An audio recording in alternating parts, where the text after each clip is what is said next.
Helo, Gwenno dwi, a dwi yma i rannu chydig am y cwrs cyflwyniad i ymchwil defnyddwyr dyn ni'n rhedeg ar gyfer pobl sy'n gweithio i'r gig yng Nghymru. Yn ystod y sesiwn 2 awr yma, byddwn ni'n mynd dros bethau sylfaenol fel beth ydy ymchwil defnyddiwr a pam bod o'n bwysig, sut mae'n wahanol i weithgareddau cynnwys cleifion ar cyhoedd neu ymgysylltu clinigol, a be yn union sy'n digwydd mewn proses ymchwil. Mae'r sesiwn yn cynnwys digon o amser ar gyfer trafod a gweithgareddau, a dyn ni'n cynnwys astudiaethau achos ac esiampl mwyn trafod a dod o'r peth yn fyw.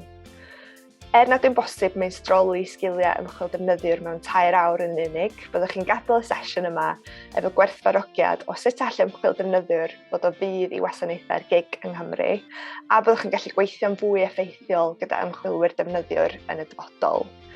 Mae'r cwrs yn cael ei arannu gan y Canolfan Gwasanaethau Cyhoeddus Digidol, CDPS, felly mae o'n rhad ac am ddim i chi, a gallwch chi fwcio eich tocyn ar Eventbrite. Edrych ymlaen i gwrdd â chi.